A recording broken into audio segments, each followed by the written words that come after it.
點解你會咁黑仔？點解有人會發達？點解有人一出世就唔使做？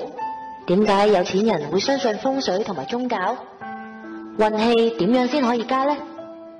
一個泰國人，一個香港人，借助神奇力量助你升官發財，愛情、金錢、名利。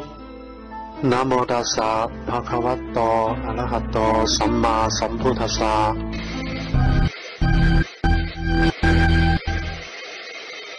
因人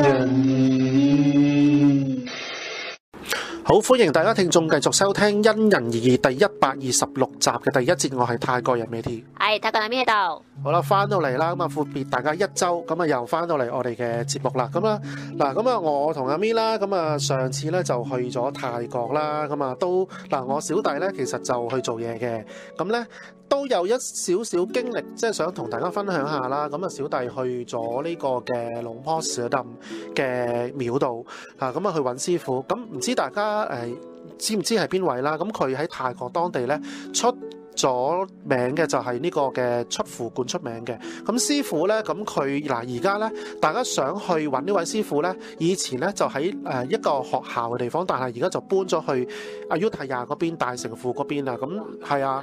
係啊，咁所以咧，大家要留意翻啦。咁樣因為師傅咧有幾間廟嘅，如果想揾師傅做法事㗎，咁啊小弟咧上次就俾佢剝咗頭啊，到師傅都差唔多成100歲咯，但係下下剝過嚟咧，真係好似真係剝你啊，用啲即係好硬嘅嘢嚟剝你咁樣。痛啊！係啊，真係㗎，好痛啊！但係啲人話越痛就越正喎。點解要剝咧？其實咩原因咧？我冇噶，即係幫你起運咯，起運啊，即係令到你啲運氣冇咁差咁樣啦。咁同埋下啊嘛，我都幾下，唔係即係太多人啦，太多善信去揾佢啦，所以即係俾我剝下咁樣啦。咁另外啦，都去揾咗呢個阿贊訂嘅。咁呢位師傅係邊位咧？咁就人緣法門出名嘅，亦都係阿尤提亞嗰邊係啦。咁啊，上次咧小弟就去咗呢幾間廟啦，就去揾咗師傅啦。咁啊都幾好嘅，即係嗰個阿贊訂咧，佢好多人嘅。佢因為咧，佢泰國啲明星咧好多都係揾佢去做呢個嘅貼金，同埋做呢個嘅點啲上去，即係點啲符咒上去個額頭嗰度咁樣嘅，係啦。咁啊有啲人緣又乜點一點，令到你嘅人緣好啲啊，生意好啲啊，平安啊咁樣啦。咁當然啦，大家如果都係想做法事嘅啦，咁啊想再講一講咧，就嚟緊咧都會講下龍坡啦。咁上次咧就會講咗師傅一啲少少法事打金針啦，呢個沖花涼啦，同埋釋放冤親債主啦。咁其實仲有幾樣法事咁啊漏講咗嘅，咁就會為大家公佈翻呢個法事係咩啦。好啦，咁啊阿咪咁啊又去咗泰國喎，上次點啊好唔好玩啊？唔係，我今次真係做嘢同埋去純粹去探朋友嘅。咁如果咩朋友咧，大家都知㗎啦，係啦。咁啊，同佢食個餐飯啦，咁啊又吸收一啲佢啲即係知識翻嚟啦。咁啊，開眼界喎！唔係大開眼界咁簡單嘅，可能有啲嘢即係大家知道嘅嘢，同埋佢教我嘅嘢咧，可能有啲出入，又或者唔同嘅。因為大家法門都唔同啦，同埋佢人哋會有人問我，喂，其實佢識唔識法術嘅咧？其實我都話緊佢真係識㗎，佢識㗎，係啦。咁咧，咁因為點解佢會識咧？因為你知道佢哋收藏好多呢啲咁嘅古靈精怪嘅嘢咧。如果你唔識一啲可能法術嘅嘢嘅話咧，其實你係保護唔到自己，保護唔到隻家人嘅。咁所以係要學識呢一樣嘢嘅。咁點解佢會做到咁外表好似唔係好似阿贊，又唔係好似啲普通人，就或者啲廟嗰啲咁咧？其實佢係話佢想話俾大家聽，其實普通人都可以識呢樣嘢嘅，係啦。咁佢個概念就係咁樣啦。咁我就即係喺佢呢兩位師兄咧，就學到多啲。即係唔需要太過誇張嘅外表，唔需要太過誇張嘅説話，但你都可以同樣可以生存咗10幾20年，同一盤生意，點解可以做到？即係教我呢樣嘢做人嘅道理啦。呢個其實係好噶，我覺得即係佢係好低調嗰啲啊，低調㗎，又低調，即係咧，我覺得低調先揾到錢喎。嗱，至於阿咪佢口中邊位師兄咧，咁啊遲啲咧就睇下有冇機會公佈俾大家知啦。咁啊一公佈咧，可能大家哇 O 曬咗，原來係呢兩個人咁樣嘅會係啦。咁咧就哇，即係你講起學嗰啲法術咧，喂有冇得跟呢兩位仁兄學家？嗱，其實學法術咧，其實係去到周九就話咧，頭先要有3樣嘢，你睇你做唔做到？就係我即係成日都有時口唇邊成日都講，喂，你得唔得㗎？唔沖涼係唔沖涼喎？即係之前當然學完之後，梗係沖涼啦，係啦。咁你未學識前唔可以沖涼㗎喎，得唔得啊？如果泰國嗰邊就問啲喎，咁熱係咪先？你都覺得大佬唔沖涼2日，你都覺得臭啦。你條底褲反轉4日都搞唔掂啦，係咪先？未噏住話好核突啊！睇下問到已經嗱，咁真係咧。如果香港還可以啦，如果你唔出街嘅話，咁你都可以唔沖涼嘅。但係泰國我真係頂唔順咯，日日30幾度喺嗰陣時喺泰國，日日係咁大汗搭細汗咁樣。咁但係所以真係好即係信服師傅嘅，即係可以咁勁，即係又可以唔沖涼，又可以即係戒好多嘅戒律，係啦。咁佢哋即係我哋講開啦，即係龍坡地咁，佢又係做咗呢樣嘢咁啊，念好勁嘅經文去注入呢個故曼堂入面，即係呢啲就係得道高僧嘅修為咯。咁所以點解啲人係咁追捧龍坡地嘅故曼堂就係咁解。咁你都要知道佢點樣先可以得到呢個真傳噶嘛？咁佢頭先你呢個戒律一定要做到先啦，係咪先？同埋要一定要尊師嘅。你如果因為龍坡 Yam 都好啦，其實係好尊重佢自己嘅師傅嘅，佢每一個都係非常尊敬嘅。吩咐係點做就一定要咁樣做，唔可以加插啲嘢落去嘅。你哋而家呢一代得唔得？我覺得唔得咯，梗係有自己思想落去咯。呢個係事實嘅，我成日都覺得係。所以咧，而家即係我始終覺得舊一派嘅師傅個修為係真係好多添啊，係啊，即係而家比較商業啲啊。即係你見好多物質嘅引誘啦，以前都冇咁多嘢㗎，即係你邊有 iPhone 嘅，邊有啲即係古靈精怪嘢冇㗎嘛。咁所以係咯，即係我哋題外話啦。咁啊講開阿咪咁啊去咗，即係見呢兩位仁兄，亦都見咗好多佢平生都冇見過嘅好多嘅事物咁樣啦，係啊。咁咧嗱，咁係咪仲有一啲嘅靈異故事分享定係咩啊？呢個靈異事件其實都唔係靈異嘅，只不過我係入去，其實我係未入房嗰時咧，其實呢一間係國際品牌嗰個酒店嚟嘅。其實我一講名咧，其實基本上大家人都會知道啦。咁我住喺間 N 字頭嘅 N 字頭嘅係國際品牌嘅酒店啦。其實每一個國家佢哋都會有啦。咁我就點解會選擇呢度咧？因為我係順便即係諗住方便，咁就喺呢度嘅。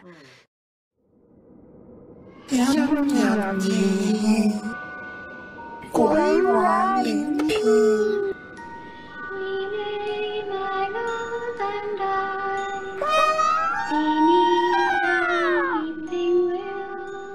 咁我嗰日咧攞鎖匙嗰陣時，因為我好晏先去 check in， 因為我去咗第二度先再翻嚟呢度。咁我 check in 嗰一下，我攞鎖匙嗰下我已經唔中意啦。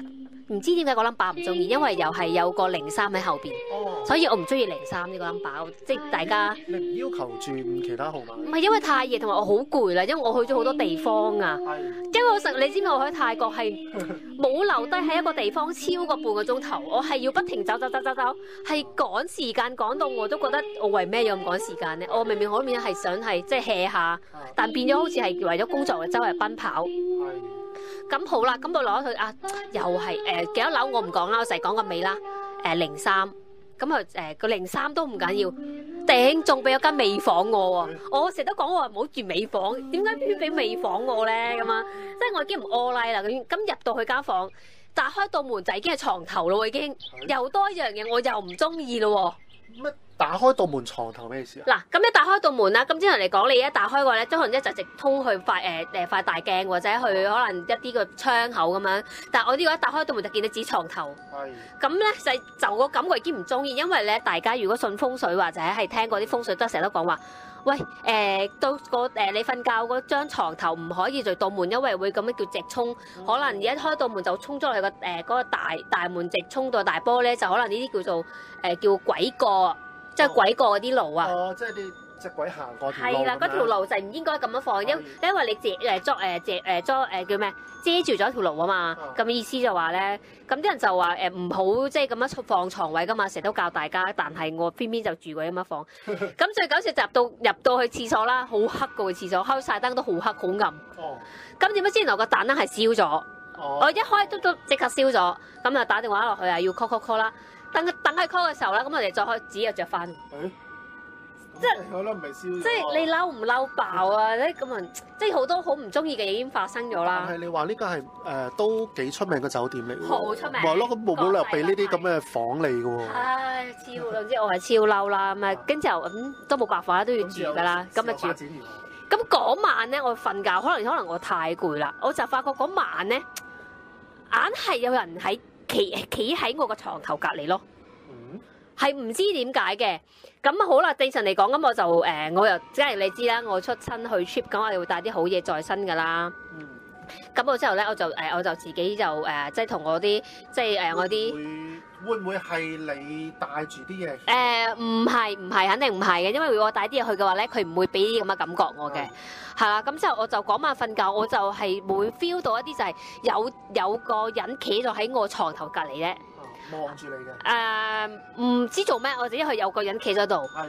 咁好啦，咁我嗰晚我就同咗我帶咗啲吉祥物，就話我成晚都瞓唔到覺啊，唔知做咩事，即係我咁同佢講，第二朝起身咁真係好攰啦。咁即係我就喺度諗發生咩事咧？可能我嗰晚瞓覺，我就唔好同佢哋講咧，就話保佑我即係瞓好啲覺，唔好再啲有嘢需要我。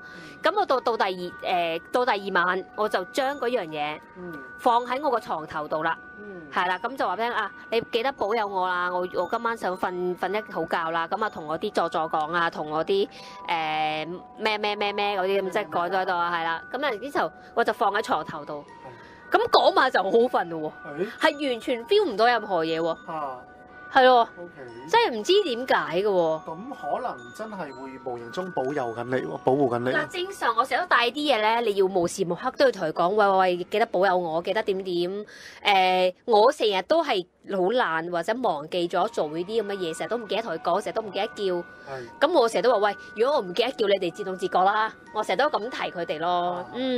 嗱，咁啊都幾奇異，驚你再冇其他故事分享。呢一間酒店暫時就係呢啲咁嘅得意嘅嘢咯。即係今次經歷就係即係暫時係咁樣嘅，係啦。咁啊好啦，咁啊分享住咁多先，咁啊留翻下次，咁啊再講翻少少泰國嘅嘢。好，下次翻嚟再講。如果你對我哋嘅節目有任何意見，歡迎登入我哋嘅 Facebook Fan Page 緣軒泰國佛牌，緣分嘅緣，張敬軒嘅軒，泰國佛牌。你可以登入我哋嘅網站，同我哋 PM 留言，緊貼我哋。如果你想你把聲喺我哋嘅節目度出現，如果你有靈異故事同改運故事，想同我泰國人Meti分享，歡迎你 WhatsApp 俾我Meti WhatsApp 熱線62352828。各位朋友仔，有冇特別嘅故事想同我泰國人Meti分享？大家而家可以用 WeChat 嚟分享你嘅故事、你嘅經歷，而我嘅 WeChat 就係 Thai Meti THAIMETHEE， 大家盡情分享啦！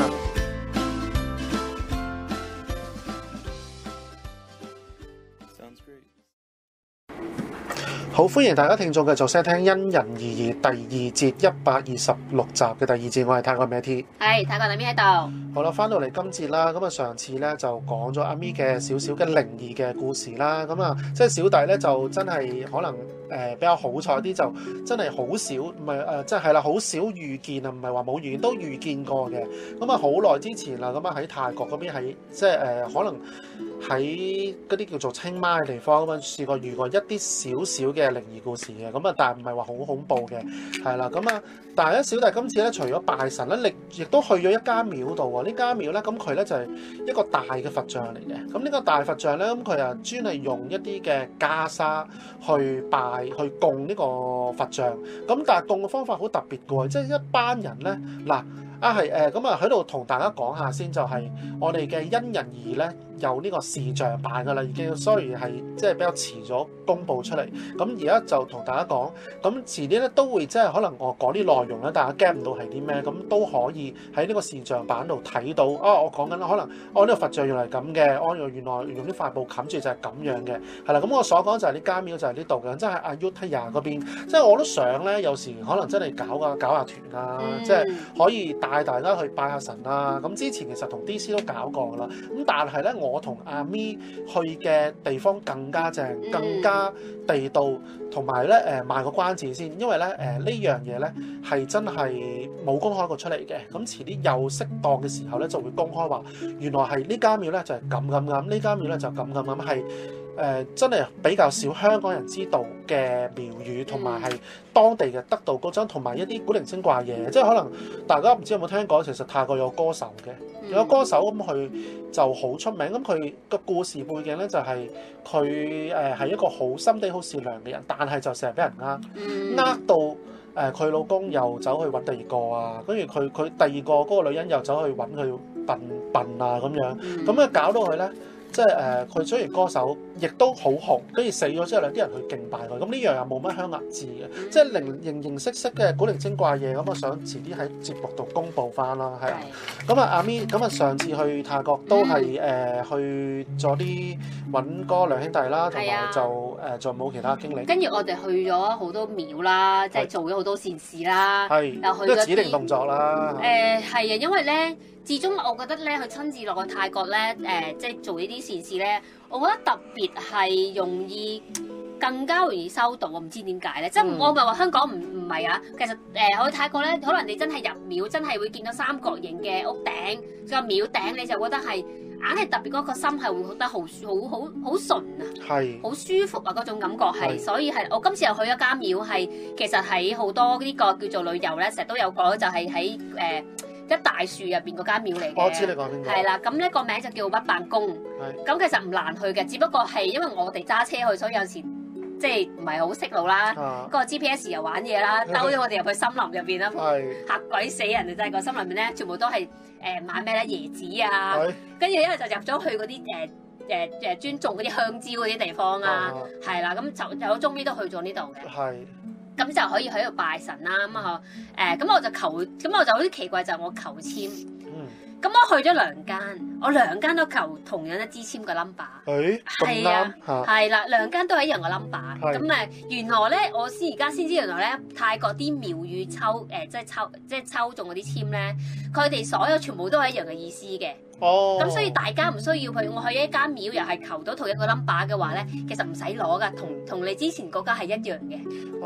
係啦。你呢間屈辦宮係咪咧好舊嘅樹，好大嘅？係。咁呢間廟就喺入邊，但係間廟唔大嘅。間廟唔大，好細嘅。我知你講邊度。大家我可以俾 tips，如果大家想去咧，就係去呢個嘅叫做嗰個暗泡蛙。暗泡蛙嗰度咧，你可以有啲地方咧可以搭船，可以去呢間屈辦宮嗰度嘅。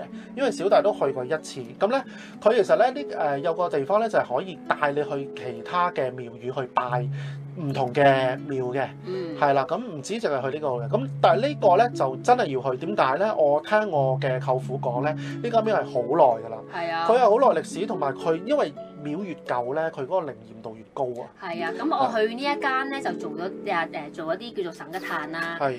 咁呢個省吉炭咧，我哋即係我都唔知我係貴賓定係一個普通人定係咩咧？我就係知道咧，有一位係好高級嘅警察叔叔嚟招呼我哋咯。係。去廟就係警察叔嚟招呼我哋，我都覺得好奇怪啦。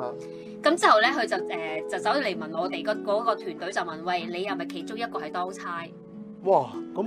因為個即係因為有個和尚同我哋要做呢啲叫念經噶嘛，佢就叫嗰個當差嚟問我哋，係啦，佢話你當中一個係有個當差咁同我哋講，哇，好準喎，係啦，咁我哋都話係，咁就做咗善事啦，咁之後佢就祝福我哋啦，咁佢就就俾咗啲紀念嘅佛像我啦，嗰個唔係佛像嚟㗎，係應該白閃嚟嘅，即係呢個匹白閃就係咩咧？就係泰國以前打仗好叻嘅，係啦，係一個將軍嚟嘅，係啦，咁就俾咗紀念品，即係俾咗樣紀念品我哋啦，咁佢就話其實我好少話咁樣派出去嘅，有可能要做善事某一個唔知咩嘅數目佢先會派嘅，係啦，咁佢咧就知道我喺香港嚟啦，同埋要識泰文，香港人嘅識泰文其實係好少去到呢個地好少去㗎方，多數係一個旅遊。我見到好多大陸團嘅，係係一團好似鴨仔咁樣去嘅，就係講普通話嘅。嗯咁領隊咧就係識普通話嘅，嗯係啦。咁同埋要加一個當地嘅嗰邊嗰個旅遊團咯。嗯咁就係我可能其中一個即係小隊就係識泰文，唔需要翻譯嘅，嗯，係啦。咁佢就覺得可能特別啲，特別啲係又就俾啲紀念品我哋咁隔咯。幾欄隔幾欄係啦咁，所以講得多啲嘢咁啊，俾多啲着數你咁樣，係係啦啊。咁所以咧，大家如果真係去跟團咧，咁啊，梗係跟我哋泰國人去啦。咁即係有啲意外收穫。咁香港人真係好少知道呢樣嘢，係啦。而家唔少香港人都會佩戴泰國佛牌，希望藉住佛祖嘅保佑，增強運氣，趨吉避凶。而我哋元軒泰國佛牌，亦都搜羅當地高僧大德所鑄造嘅佛牌。而大家如果有興趣，歡迎大家過嚟銅鑼灣銀座商場25號鋪元軒泰國佛牌睇下啦。咁咧就嗱，想講翻啦，就係嗱師傅老婆啦。咁啊，上次咧就講咗一啲師傅所做嘅法事啦。咁啊，有啲人問喎啊，咁其實除咗呢幾樣咧，即係上次講咗啲沖花涼啊，各樣嘢咧，咁仲有一啲嘅特別啲嘅法事嘅。咁我想介紹下師傅法事啦。咁係咩？就係有個叫拉納嘅法事啊。嗱，拉納嘅法事係點樣咧？就係大家唔需要問師傅嘢，咁咧就俾師傅拉3次蠟，咁其中一次截斷咗嘅話咧，咁就代表你嗰排嘅運氣黑仔。哦，係啦，咁所以我都會做下嘅。好想笑喎，係啦，咁如果你拉到3次之後個蠟燭唔斷咧，師傅就會問佛祖啊，唔係師傅答你，係佛祖俾一啲指示你話，哦，你要做一啲嘢咧，就令到你嗰個業障除或者令到你運氣好咗咁樣嘅，係啦。咁所以咧，因為咧呢個係我嘅朋友同我講啦，佢試過做過拉納法事，咁佢咧就試過拉咗3次，拉咗3次佛祖就同佢講話，你屋企有嘢。你屋企有嘢跟住咧就叫佢唔知喺球場度唔知跑個圈定唔知點樣咧，係啊，好過癮㗎。咁咧嗰個化解咗啦，已經係啊，好容易㗎咋，係啊。咁呢個咧我要做。嗱，呢個拉納法事就唔同師傅嘅問事嘅喎。師傅問事咧就係你自己去問師傅話，我想問事業、財運、人緣。感情各樣嘢，咁你師傅咧都用佢泰式嘅即係個計法咧嚟同即係講翻俾你聽，即係呢個泰式嘅算命咁樣啦，類似係就唔同呢個嘅拉納法事嚟嘅。咁啊兩樣嘢大家留意翻啦。咁師傅嘅法事就呢兩樣嘢啦。另外咧就係有個灌頂就係大家可能聽過老士啦，老士灌頂。咁其實係咩咧？咁即係大家如果知道接觸開老士嘅，咁佢就係負責去深山度修行嘅。咁佢本身咧就係幫助你個智慧，幫助你嘅啟發你一啲嘅思想嘅神嚟嘅。咁如果大家想可能有一啲嘅即係想通咗一啲嘅諗一啲好好嘅嘢，即係諗唔通嘅嘢，咁可以做一個老士灌頂或者象神灌頂都 OK 嘅，係啦。咁呢啲咧就係師傅自己有一啲嘅獨門秘方啦。咁因為佢嗰個老士嗰個灌頂咧，佢唔係隨便攞翻嚟㗎。佢嗰個灌頂我見過成，我諗差唔多100年歷史嘅最少嗰個灌頂，係啊，真係好舊咯，好舊㗎，係啊。所以嗯佢唔係話新買翻嚟，因為呢個係佢嘅師傅佢傳過嚟俾佢㗎。係啊，因為咧呢啲咧泰國就係要即係其實嗰度叫做拜師家種嚟嘅，係啦，咁所以一定係要一代傳一代嘅，係啦，即係如果你見到新速啊嗰啲咁，你自己諗啦。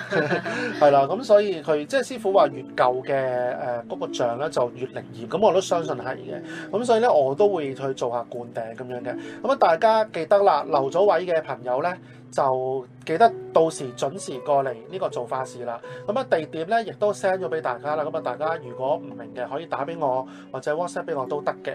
咁另外咧就係我哋再重申咧就係因人而異會有一個視像版係啦，咁啊大家可以隨時 click 入去，咁啊因為有啲人咧可能年紀有翻咁上下，佢唔係咁識用 Facebook 啊，咁所以我就想方便大家咁啊做一個視像版，一 click 入去，咁啊全部集數咁啊喺晒度㗎啦。咁遲啲咧咁啊唔同嘅視像版會將1、2節咧就係 group 埋一齊，咁啊方便大家收聽。咁啊你想拉去邊度聽都得嘅，咁啊一氣呵成咁啊可以支持下我哋啦，係啦。